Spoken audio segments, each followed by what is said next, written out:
I'm 29 now, and I'm getting married next spring. My fiancé, Sam, is everything I could have asked for. Loyal, funny, calm when I'm anxious, and steady in ways I never realized I needed. We've been together for 5 years, and we've built a quiet little life that I love. But something happened 2 weeks ago that cracked that life open in a way I never saw coming. I got a letter. It was handwritten and smelled faintly of cigarettes and cologne. I didn't recognize the handwriting at first, but the return address made my chest tighten. It was from my father, a man I haven't seen or heard from in 16 years. Not since the day he walked out. No goodbye, no note, just gone. I remember it like a scar. I was 13. My mom had just gotten out of the hospital after a bad fall, and we thought things would finally go back to normal. But instead, my dad packed a bag, said he had an errand, and never came back. We thought maybe he'd been in an accident. My mom filed a missing persons report. I used to sneak onto MySpace and Facebook looking for him, just in case. For years, nothing. Eventually, my mom stopped waiting. I tried to. But there's a kind of wound that never totally heals, just hides under layers of pretending you're fine. And now, here it was. A letter from him, in my hand. He said he heard I was getting married and wanted to come. Said he missed me every day. That leaving was the biggest mistake of his life. And that he's dying. Liver cancer. Stage 4. He wrote that he's sober now, 6 years and counting, and that he doesn't want anything from me. Just to see me one last time. At my wedding. I stared at the letter for hours, sitting on the floor of our laundry room, because I didn't want Sam to see me like that. I read it again and again, hoping maybe I missed something, hoping maybe it wasn't real. But it was. My dad, this ghost I had learned to live without, was trying to walk back into my life, and he wants to do it on the most important day of my entire life. I didn't sleep the night I got the letter. I just kept hearing his words over and over again. I just want to see you one last time. Like he was doing me a favor. Like showing up after vanishing for more than half my life wasn't going to split me in two. The next morning I told Sam. He was quiet for a long time, which isn't like him. Then he said, very calmly, "It's your decision. Whatever you choose, I'll support it." That should have made me feel better, but it just made me feel more alone. Because I didn't know what I wanted. I didn't even know what I felt. I didn't tell my mom right away. I wasn't ready. She rebuilt her entire world from scratch after my dad left. She worked double shifts, put herself through school at 40, and raised me by herself. She was the one who helped me pick out my wedding dress. She cried when I walked out of the dressing room. It wasn't happy tears. It was something heavier, deeper. Like she never thought she'd see me get here. So when I finally told her about the letter, I was expecting anger. Fury, even. But what I got instead broke me. She looked tired. Not surprised. Just tired. Like she knew this day was coming. She said, "I always figured he'd come back once he needed something." And that hit me harder than I thought it would. Because she was right. No calls, no birthday cards, no apologies. 16 years of silence. And now, just weeks before my wedding, when everything is finally calm in my life, he wants to step back in. My mom didn't tell me what to do. She never does. But her silence after I told her said more than any words could. That night, I called the number my dad left in the letter. I didn't plan on it. My fingers just moved on their own. When he picked up, his voice was scratchy and low, like a stranger's. He sounded nervous, like he didn't know if I'd scream at him or hang up. I didn't do either. I asked him one question. Why now? There was a long pause. Then he said, "Because I'm dying, and I didn't want you to hate me forever." That was the moment I realized. This wasn't about me. It was about him. He didn't come back to give me peace. He came back to get it for himself. And that's when the anger finally hit me. 16 years late. But it hit. The next morning, I sat on the bathroom floor and cried harder than I have in years. Not because I missed my dad. Not because I wanted him back. But because I hated that he still had the power to make me feel like that 13-year-old girl again, waiting at the window, thinking maybe he'd come home that night. I didn't tell anyone I called him. Not even Sam. I needed time to think, to feel all of it. Because the truth is, I don't know how to grieve a person who never died. I don't know how to forgive someone who never said sorry until they were already halfway out the door. A few days passed. Then a weird thing started happening. I started imagining it. Him at the wedding, in the back row maybe, watching as I walked down the aisle with my mom. Would I see him? Would I freeze? Would it ruin the whole day? Would it heal anything? Every version I imagined ended the same, with me feeling sick to my stomach. Still, something in me kept wondering, what if I let him come? What if I gave him that one moment just so I'd never have to wonder what if again? What if I actually was the bigger person? I sat with that idea for a few days, and then I asked myself something I hadn't before. Would I be okay with seeing him there, and then never again? Because that's what this was. One moment, one chance to look me in the eye and say, something, anything, then gone. No relationship, no future holidays, just one time. And when I really sat with that, the answer became clear. No. If I let him in, even just for a moment, it would never be just that. I'd be the one carrying the emotional wreckage. He'd go to sleep that night feeling lighter, like he did the right thing, and I'd be stuck wondering what came next. I didn't want him in my wedding pictures. I didn't want to worry about him crying during the vows, or making a scene, or needing attention. I didn't want to look out into the crowd and see the face of a man who left and never came back, until it was convenient. So I wrote him back, a short letter, just a few lines. I got your note. I understand that you're sick and trying to make peace, but my wedding is not the place for that. This is the start of my life, and I don't want to bring your ending into it. I wish you peace, but please don't come. I mailed it. No return address, no phone call. I just sent it. And the second I dropped it in the mailbox, I felt something loosen in my chest. Not closure, exactly, but something close. I didn't hear anything for a while after I sent the letter. A week passed. Then 2. No reply. No phone call. No mysterious messages from random cousins or distant relatives. It was quiet again. And I let myself believe, for a minute, that maybe that was it. Maybe he'd read the letter, accepted it, and backed off. I even let myself feel a little proud, like I'd handled it the right way. Like maybe I was finally done bleeding over a man who'd never once looked back. Until now. But of course, that's not how this kind of thing ends. 2 weekends ago, Sam and I went to the venue for our final walkthrough. The ceremony space was outdoors, this gorgeous garden with string lights and tall hedges lining the back. It's the one place where I actually feel calm about the whole wedding. I was walking the path I'd be taking in my dress, half distracted, trying to picture everything, and that's when I saw him, my father, standing just outside the main entrance, leaning on a cane, like he belonged there. My stomach dropped. My hands went cold. For a second, I thought I was imagining him, but Sam saw him too.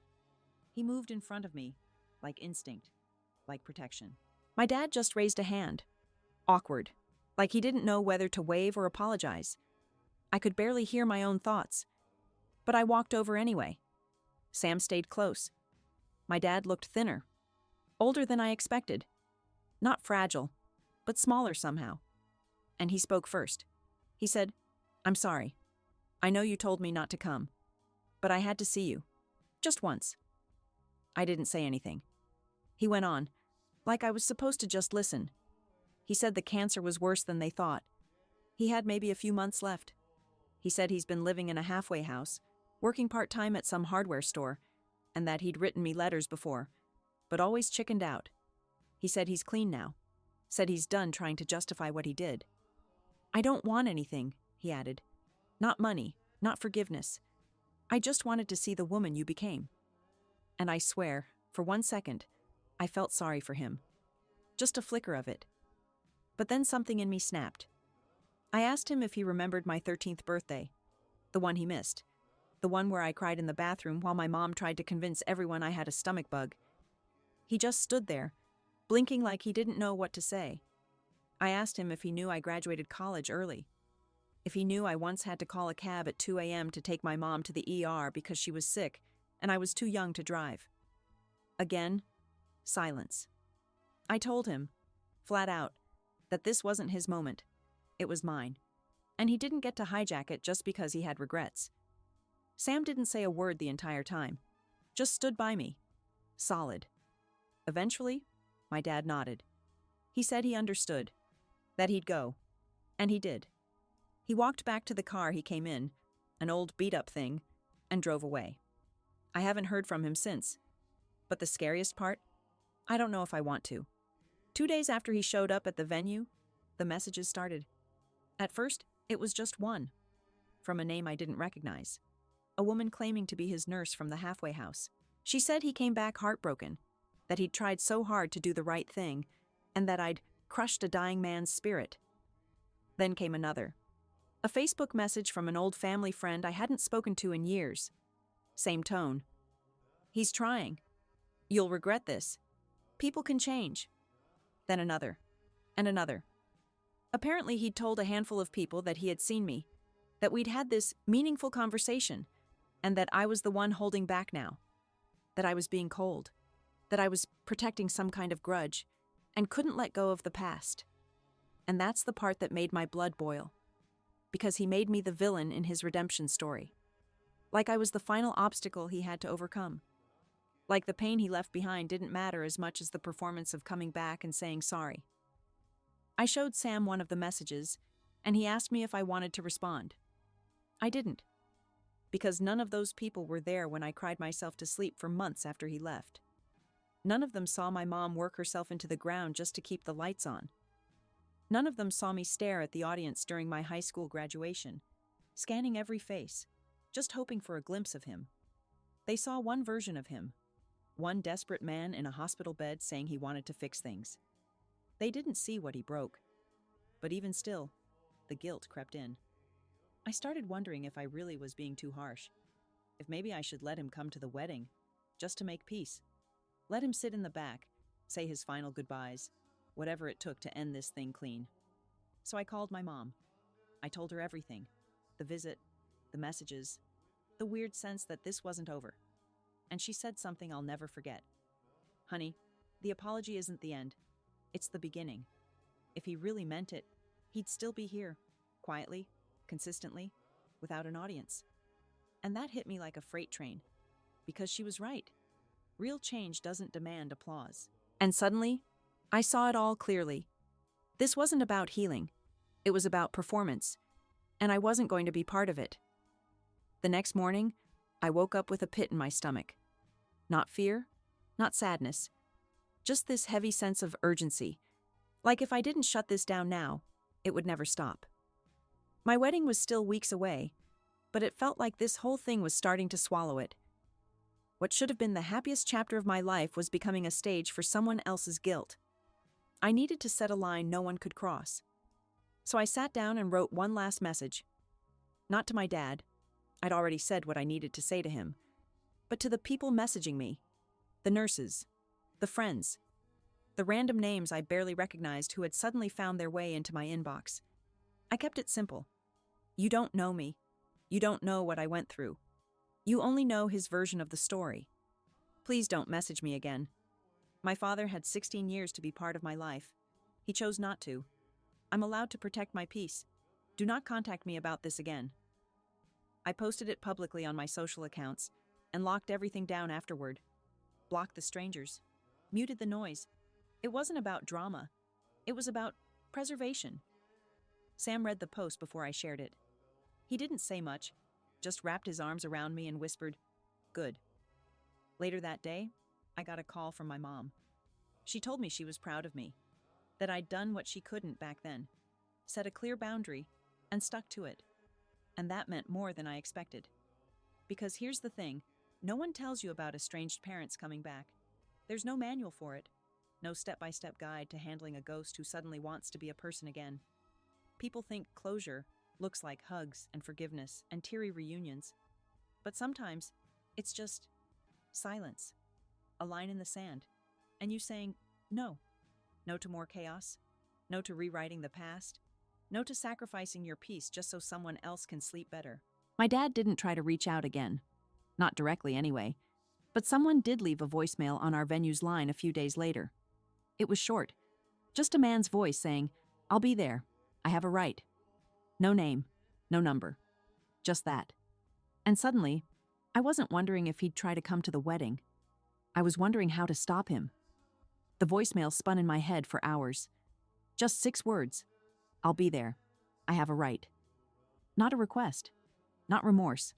A statement. A threat. Disguised as entitlement. I played it for Sam that night. He barely said a word. Just listened. Jaw tight. Then asked me, "Do you want me to handle this?" And I knew what he meant. He meant stopping him. Protecting the day. Protecting me. We sat on the couch for a long time, the TV humming in the background, both of us silently running through what this meant. I kept imagining it, my father showing up during the ceremony, during vows, during the reception, slipping into a seat like he belonged, like he hadn't missed every other milestone that came before. And then it hit me. He really thought he did have a right. Not just to the wedding, but to me. To the daughter he abandoned, the life he skipped out on, the family he didn't bother to call for 16 years. All of it. He believed his blood gave him access. Like that made up for everything else. The next day, I met with the venue manager. She was kind, calm, professional, but also blunt. I told her what happened, and without missing a beat, she said, "Let's talk security." By the end of the meeting, we had a list of names and a plan in place.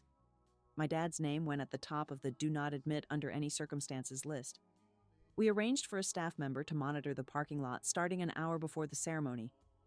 My uncle, who is ex-military and has zero patience for people who threaten his niece, volunteered to station himself at the entrance with Sam's brother. It felt like a ridiculous thing to have to do for your wedding. But it also felt necessary, because this wasn't just about a man trying to come to an event. This was about a man trying to reclaim a role he'd abandoned, and using guilt and illness to force his way back into a moment that wasn't his. That weekend, I wrote my vows. I thought it would be hard, trying to find the words to explain why I love Sam. But it came easy, because loving Sam has never hurt. He's never made me wonder if I was enough. He's never vanished without a word. He's never used my pain as a weapon or an excuse. He's just been there, quietly, consistently, every day, the way a real man shows up. And in that moment, sitting at my desk with my vows and my tea and my silence, I realized something. My father had already been replaced. Not by Sam, but by me. I was the one who grew up. I was the one who stayed. The morning of the wedding was perfect. Not in the fairy tale, everything goes right kind of way, but in the quiet, grounding kind of way. My mom zipped up my dress, kissed my forehead, and whispered, "You made it." And she wasn't talking about the dress or the venue. She meant life. Sam didn't want to do a first look, so we wrote letters instead. His was tucked into my bouquet when I walked down the aisle. I didn't read it until much later that night, but even before I opened it, I already knew what it would say. I knew how he loved me. Every minute of every day, even through the mess. The ceremony went off without a single hitch. Not one. My dad never showed. No dramatic interruption. No last-minute speech. No final attempt at forcing his way in. Maybe he knew I meant it when I said not to come. Or maybe he was too sick. Either way, he stayed gone.